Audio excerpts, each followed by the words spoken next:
60 రోజుల్లో మీతో ఇంగ్లీష్ అద్భుతంగా మాట్లాడిస్తాం. వెంటనే కాల్ చేసి జాయిన్ అవ్వండి. నమస్తే రమ్మగారు. నమస్తే జయ. రమ్మగారు, దీవెన పెద్దవాళ్ళు చిన్నవాళ్ళు దీవిస్తూ ఉంటారు కదా, దాని ఫలితం ఏమన్నా ఉంటుందా? ఎలాంటి ఫలితాలు ఉంటాయి? ఎప్పుడు ఉంటుంది జయ. ఆశీర్వాద బలం అంతా ఇంత కాదు. మామూలుగా మనం చెప్తాం మీ ఆశీర్వాద బలం వల్ల మేము ఇలా ఇదేయమని. గుడ్ విష్, వీడు బాగుండాలి, వీడికి చల్లగా ఉండాలి, వీడు హాయిగా ఉండాలి, వీడు పైకి రావాలి, వీడికి మరింత చదువు రావాలి, వీడి వల్ల వీళ్ళ అమ్మ నాన్న సుఖపడాలి, ఇలాంటివి మనం 1కి 2 సార్లు 3 సార్లు ఎవరి దగ్గరైనా వింటూ ఉంటే మామూలుగా మనం ఏం చెప్పుకుంటాం జయ, మాట చాలా బలమైంది. అది ఇట్లా గాల్లోకి వెళ్ళిందంటే, ఇప్పుడు నేను పిలిచా అనుకో, నిన్ను నా వైపు తిరిగేలా చేసేది ఏమిటి? మాటే కదా. కదా, ఒక వ్యక్తిని మన వైపు తిరిగేలా చేస్తుంది. పోనీ వాళ్ళ పేరే తెలియదు, ఏయ్ ఓయ్ అని పిలిచినా 10 మంది చూస్తారు మనకి. ఈ పదాల వల్ల ఉంది. అంటే ఒక ఎనర్జీ ఉంది కదా. మామూలు పిలుపుకే ఎనర్జీ ఉండి అవతల వ్యక్తి మన వైపు ఏమిటండి అనేలాగా చేస్తే, ఒక పాజిటివ్ వైబ్రేషన్స్ ఉన్న వాక్యాలకి బలం ఉండదు మరి? ఉంటుంది. ఇందులో మహదాశీర్వచనాలు కొన్ని ఉంటాయి. పెద్దవాళ్ళు, గొప్పవాళ్ళు, స్థితప్రజ్ఞులు, చాలా పండితులు, బాగా వేదశాస్త్రార్థాలు చదువుకున్న వాళ్ళు, వాళ్ళ ఆశీర్వచనం మరింత పనిచేస్తుంది.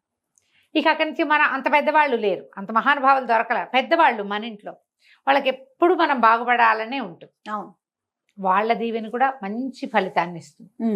ఎప్పుడు ప్రయాణాలకు వెళ్ళేటప్పుడు, ఏదైనా ఊరు వెళ్ళేటప్పుడు, ఏదైనా శుభకార్యం చేసుకునేటప్పుడు తప్పకుండా మనం మరి నార్త్ ఇండియన్స్ లాగా కనపడిన దగ్గర నుంచి పేరేపోనా అని మనం అనం, కానీ అనకపోయినా శుభకార్యాలు అప్పుడప్పుడు తప్పకుండా ఎవరైనా రేర్గా ఒక పెద్ద ఆయన వచ్చారనుకో మన ఇంటికి, ఎప్పుడో వచ్చారు 10 ఏళ్ల క్రితం, మళ్ళీ వచ్చినప్పుడు దండం పెట్టుకొని మనం కూడా పెట్టి వాళ్ళతో కూడా పెట్టిస్తాం. ఈ దీవెన మంచి ఫలితాన్ని ఇస్తుంది. ఈ దీవెన మీద ఒక చందమామ కథ ఉంది చెప్పు. ఈ చందమామ కథలో ఏం చెప్తారంటే, పూర్వం ఒక రాజుగారు ఉండేవారట. మామూలుగా జనరల్ రాజులు అనగానే వీళ్ళకు కొన్ని పద్ధతులు, కొన్ని నమ్మకాలు, కొంత దైవభక్తి ఇలాంటివి ఉంటాయని భావిస్తాం. అవును, వాళ్ళకి లేకపోయినా చుట్టుపక్కల వాళ్ళ వల్ల వాళ్ళకి వచ్చేస్తూ ఉంటాయి. ఈ మన రాజుగారికి అటువంటివి ఏం లేవు, పెద్దగా నచ్చేది కాదు ఆయనకి.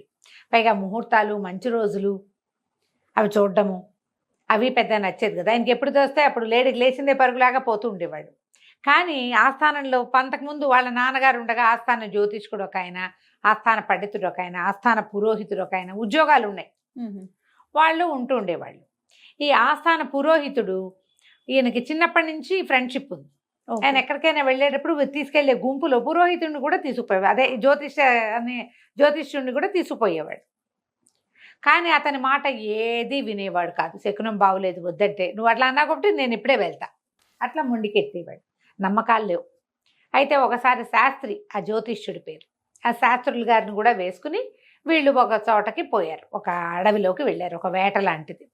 బోళ్ళంతమంది దండనాయకులు వాళ్ళు ఉన్నారు. ప్రతివాడునే మనకి నమ్మకం ఉన్నా కూడా రాజుగారు మన పెద్ద అధికారి అవన్నీ వేస్ట్ అంటే అవునండి అంటారు, తానా తందానా అంటారు. ఇంకా ఆయన సంతోష పెట్టడానికి ఈ తందానానికి మ్యూజిక్ కూడా కొంచెం యాడ్ చేస్తూ ఉంటారు, వాళ్ళని మెప్పించడానికి. చూస్తూనే ఉంటాం రమ్మగారు. ఒకవేళ మన పైన ఉన్న వాళ్ళు ఏదైనా తప్పు చెప్పినా కాదు అని చెప్పారు రమ్మగారు. దానివల్ల నష్టం మనకే నష్టం, ఉన్న వాళ్ళకి నష్టం అని ఆలోచించరు. ఆయన తానాగా తందన మ్యూజిక్ కూడా యాడ్ చేస్తారు. అయితే దండనాయకుడు, సైన్యాధిపతి, ఇంకా ఎవరో కొంతమంది అంగరక్షకులు గుంపంతా పోయారు. ఈ శాస్త్రి గారు కూడా వాళ్ళతో పాటు ఉన్నాడు. అంటే ఏదో ఆ మాట ఈ మాట మాట్లాడుతుంటే శాస్త్రాలు వాటి గురించి వచ్చి ప్రతి దానికి, ప్రతి విషయానికి ఒక ఖచ్చితమైన వివరణ ఉంది శాస్త్రంలో. శకునాలు, అవి శకునం ఎదురొచ్చిన మనిషి గురించి, వాళ్ళు వచ్చిన లక్షణాన్ని బట్టి కుడి నుంచి వచ్చారా, ఎడం నుంచి వచ్చారా, బిందె తీసుకొచ్చే మనిషి నిండుగా నీళ్లు ఉండాలా, నీళ్లు లేకుండా ఉండాలా, ఇట్లాంటి వాటి గురించి ఏవో 4 వాక్యాలు ఆయన చెప్పాడు. వీళ్ళంతా వేళాకోళం చేస్తున్నారు, ఊరుకున్నారు. ఊరుకుంటే ఇంతలో ఏమైంది, ఒక పక్షి కుయ్ కుయ్ కుయ్ అని కూస్తూ ఈయన పక్క నుంచి పరిగెత్తుకుంటూ వెళ్ళింది. ఈయన ఆ పక్షికేసి అట్లా చూస్తున్నాడు అనమాట. చూస్తుంటే ఆయన మొహంలో ఒక ఎక్స్ప్రెషన్ కనపడింది వాళ్ళకి, ఒక అయ్యో లాంటి భావన. సరిగ్గా ఆ పక్షి అది ఏ పక్క నుంచి వచ్చిందో ఆ పక్షి వెనక నుంచి ఒక అతను నడుచుకుంటూ వస్తున్నాడు. అది ఇట్లా ఒకవైపు నుంచి వస్తుంది, మన వైపుకి, వీళ్ళ వైపుకి, వీళ్ళ పక్కకి వెళ్ళిపోయింది. ఆ పక్షి వచ్చిన దారిలోంచి ఒక మనిషి గడ్డి మోపు పెట్టుకుని వస్తున్నాడు. వాడు ఒక మలుపు తిరిగి రావాలన్నమాట. ఏం చెప్తోందో ఈ పక్షి అని వీళ్ళంతా వేళాకోళంగా అడిగారు. ఏదో లేండి చెప్తే మీకు నచ్చదు కదా అన్నాడు. కాదు కాదు చెప్పు చెప్పు చెప్పు అనేసరికల్లా నా వెనకాల వస్తున్న వాడికి చావు మూడిందని చెప్తుంది. ఓ అనేసరికల్లా అందరూ చూశారు, ఎవరు వస్తున్నారని చూస్తే ఈయన దృష్టి ముందే పడిపోయింది వెనకాల వచ్చే మనిషి. వాడు ఒక పెద్ద గడ్డి మోపుని పట్టుకుని ఉన్నాడు, నెత్తి మీద గడ్డి మోపుని. వాడు ఆ మలుపు అంతా తిరిగి ఇటు వచ్చేసి వస్తున్నాడు, ఇంకా దూరంలోనే ఉన్నాడు. ఆశ్చర్యపోయారు, ఏమిటి వీడు చచ్చిపోతాడా, బాగానే ఉన్నాడే హట్టాకట్టాగా, గడ్డి మోపు బాగానే మోసుకుంటున్నాడు, చూద్దాం అనుకున్నాడు. పక్కపక్క నవ్వారు కొంతమంది. ఎట్టపోతాడు ఇట్లాంటి వాడు, ఆ రోజుల్లో మనలాగా హార్ట్ అటాక్లు వచ్చే రోజులు కావు.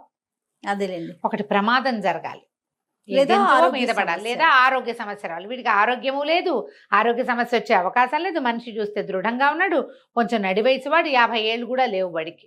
బాగా నవ్వుకున్నారు, బాగానే నడిచొస్తున్నాడని. అక్కడి నుంచి గుర్రాలు వేసుకుని ముందుకు నడిచారు. నడిచి బాగా కిందకి వెళ్ళారు వీళ్ళు. వాళ్ళ వెనకాల నుంచి ఆ మనిషి కూడా నడుచుకుంటూ వచ్చాడు. ఆడు ఎప్పటికి వచ్చాడో, చచ్చాడో బతికాడో వాడు, మన శాస్త్రి గారి జ్యోతిష్యం ప్రకారం అని మళ్ళీ మళ్ళీ మళ్ళీ మళ్ళీ గుర్తు చేసుకుని నవ్వుకున్నారు. నవ్వుకునేసరికల్లా సరే బాగా కిందకి వెళ్ళిపోయారు. ఆ కొండ మీద ఒక కొండ ఎక్కారు, కొండ మించి కిందకి వెళ్ళారు. ఏదో కనుమల్లో చిన్న పొన్న వేటాడారు. ఆ కనుమలకి దగ్గరలో ఒక చిన్న పల్లి ఉంది. ఈ పైకి వెళ్ళి గడ్డి కోసుకొస్తున్న వాడు సాయంకాలానికి, అంటే దాదాపుగా వీళ్ళు వాడిని చూసిన 2-3 గంటలకి వీళ్ళున్న ప్రాంతానికి వచ్చాడు. వాడు వెనకాల ఏవో 4 మేకలు అవి ఉన్నాయి. ఎదురొచ్చాడు. వచ్చేసరికల్లా వీళ్ళకి దండనాయకుల్లో ఒకడు గుర్తుపెట్టాడు. ప్రభు, మనం పొద్దున్న చూసిన వాడేనండి, శాస్త్రి గారు చచ్చిపోతాడని జ్యోతిష్యం చెప్పాడు కదా, వాడు వీడేనండి అన్నాడు. అనగానే రాజు అన్నాడు, ఏమిటో శాస్త్రి, నేను ఎప్పుడు నిన్ను డైరెక్ట్గా ఇలా అటాక్ చేయలేదు, కానీ ఇప్పుడు చూడు, నువ్వు పొద్దున్న చెప్పావు, ఆ పక్షి చెప్పింది అన్నావు, వీడు చచ్చిపోతాడన్నావు, అది నిజం అన్నావు. ఇప్పుడు మనం ఒక మాట చెప్పాము, దాన్ని బలపరచుకోవడానికి 4 వాక్యాలు ఎప్పుడూ మాట్లాడతాం మనం. అవును. ఆయన పక్షి కూతలు అబద్ధం అవ్వవు, అది చావును చూసొచ్చింది, అందుకే చెప్పింది అన్నాడు. అన్ని చెప్పావు, ఏది చూడు వీడు బతికే ఉన్నాడు అనేసరికల్లా ఈయన అన్నాడు, నా లెక్క ఎప్పుడూ తప్పదు, మీరు వినకపోయినా సరే నా లెక్క తప్పల ఏనాడు. మీరు రకరకాల ఇబ్బందులు పడతారని నేను చెప్పినప్పుడు మీరు వినకుండా వెళ్ళారు, కానీ మీరు క్షేమంగా తిరిగి వచ్చారు. ఇబ్బందులు పడ్డ మాట మాత్రం నిజం. రాజుగారు కామ్గా ఉన్నారు, మాట్లాడలా. అయితే ఈయన ఏమన్నాడు, సరే చూద్దామని, ఏరా అబ్బి నేను నెత్తి మీద గడ్డి మూటను కిందకి దింపన్నాడు. గడ్డి కిందకి దింపారు. ఆ గడ్డిలో ఇట్లా ఒక కొడవలి ఉంటుంది కదా, అది ఇట్లా గుచ్చి ఉంది. కొడవలు ఇప్పుడు వంకి కత్తి ఉంటుంది కదా, దాన్ని ఏం చేస్తారు, చేత్తో పుచ్చుకురాకుండా ఈ గడ్డి మేట్లలోకి దాన్ని పిడి దగ్గర పట్టుకుని ఇట్లా కొట్టామనుకో, అది టక్కిన లోపల పట్టుకుని ఉంటుంది. సరే ఆ కత్తిని తీసి గడ్డి ఊడదీసేసరికల్లా ఈ కత్తి వేటుకి 2గా తెగిపడిన పాము ఉంది అందులో, ఆ కట్టలో. నిర్ఘాంతిపోయారు. పాము ఎక్కింది. వీడు గడ్డి మేటు పైకి నెత్తి మీద ఎత్తుకుని చేతిలో ఉన్న కత్తిని ఏం చేశాడు, ఇట్లా అన్నాడు. అనగానే అవి పైకెక్కిన పాము 2 ముక్కలుగా అందులో ఇరుక్కోబోయి ఉంది. బా, ఆశ్చర్యపోయాడు. పాము అయితే ఉంది అంటే వీడికి మరణం ఉంది, తెగిపోయింది. అప్పుడు రాజుగారు, మరి దీనికి ఏం సమాధానం చెప్తావు, నువ్వు చెప్పిన మరణం అయితే కనపడుతోంది, తప్పుకున్నాడు కదా, పక్షి చనిపోలేదు కదా, పక్షి చెప్పింది ఏంటి, వీడికి చావు మూడిందని చెప్పింది. చావు అయితే వచ్చింది దగ్గరికి, కానీ మూడల ఎట్లా పోయింది, ఇది పోయింది అనేసరికల్లా ఇది అన్నాడు. బాగా ఆలోచించి, ఒరే అబ్బాయి, ఏదైనా అద్భుతమైన పని చేసావా నువ్వు ఇవాళ, వీడు ఏదైనా ఒక వరం పొంది ఉండాలి, ఏదైనా అద్భుతమైన పని చేసి ఉండాలి, ఏం చేసావు అన్నాడు. ఏముందండి, పొద్దునే సద్దనం తిన్నాను, మేకలు తోలుకున్నాను, నేను యువతల నుంచున్నా, నా మేకలు కొండెక్కిపోయినాయి, వాటి వెనకాల పడి నేను కూడా వెళ్ళాను, పైకి ఎక్కాను, గడ్డి కోసుకున్నాను, దిగాను అన్నాడు. కాదు ఇంకేమైనా చేసావా జ్ఞాపకం చేసుకుంటే, అయ్యయ్యో గుర్తొచ్చిందండి, కొండ మలుపు మీద ఒక ఋషీశ్వరుడు ఒక ఆయన కూర్చుని ఉన్నాడండి, ఆయన మూలకి కూర్చున్నాడు. నేను ఒక మేకపిల్లటి పోయిందని దాన్ని కేకేయటానికి మీ దగ్గరికి వెళ్ళేసరికల్లా ఇంత జపం చేసుకుంటున్నాడు. నేను దండాలు బాబు అని దండం పెట్టాను. ఆయన పచ్చగా 10 కాలాల పాటు బతకరా అన్నాడండి. దీవెన ఫలించింది. వాడు ఆయనకి దండం పెట్టి, ఆయన ఋషీశ్వరుడు, కళ్ళు మూసుకొని తపస్సు చేసుకునే ఆయన. ఇప్పుడు నువ్వు నాకు ఒకటి ఇచ్చి నేను నీకు ఒకటి ఇస్తే బార్టర్ సిస్టమ్, నువ్వేమీ ఇవ్వకుండానే నేను నీకు ఇచ్చింది వరం కాదు, 100% కదా. ఇప్పుడు అది ఎక్కడైనా లభిస్తుందా, మనకి తక్కువ లభిస్తుంది. అవునండి. ఏది ఆశించకుండా ఇచ్చే దీవెన అద్భుతమైన ఫలితాన్ని ఇస్తుంది. పచ్చగా 10 కాలాల పాటు బతకరా అన్నాడు ఆయన. అందుకని ఆ ఎక్కిన పావుని ఇతని కత్తే తెగొట్టేసి దీవెనకి ఇలాంటి ఫలితం ఉంటుంది. వాడికి మృత్యు ఉంది, పొద్దున వాడు చేసిన ఒక్క నమస్కారం దండాలు బాబు అన్న మాట వాడిని ఇక్కడ కాపాడింది. బా, ఆయన ఎవడో కూర్చున్నాడు, నాకెందుకని వీడు వచ్చేస్తే వాడికి దీవెన లభించేది కాదు, మూడిన చావు వాడి నెత్తి మీద ఎక్కింది. రాజు ఆశ్చర్యపోయాడు, ఇంత ఉంటుందా, ఇలా తెలుస్తుందా, అంటే దీవెనకి ఇంత ఫలితం ఉంటుందా. ఎప్పుడైనా ఈయన ఎక్కడికైనా బయలుదేరేటప్పుడు పెద్దవాళ్ళ దీవెన తీసుకోండి అంటే, ఎందుకు దీవెన లేకపోతే మన పని అవదా అనిపించేది ఆయనకి. అన్నిటికీ అపనమ్మకమే. ఆ తర్వాత నుంచి రాజుగారిలో చాలా మార్పు వచ్చింది. ఎక్కువ మూఢనమ్మకాలకి పోకపోయినా కూడా శాస్త్రాన్ని నమ్మటం మొదలుపెట్టాడు. ఈ శాస్త్రి గారిని ప్రధాన సలహాదారుగా కూడా ఉంచుకున్నాడు. ఆస్థాన జ్యోతిష్కుడు అనే పేరే కాకుండా మంచి చెడు సలహా ఏం చెయ్యాలి అనేది చెప్పడానికి ఆయన నియమించుకున్నాడు. కథ కంచికి మనమింటి. సూపర్ స్టోరీ రమ్మగారు. నమస్తే. నమస్తే.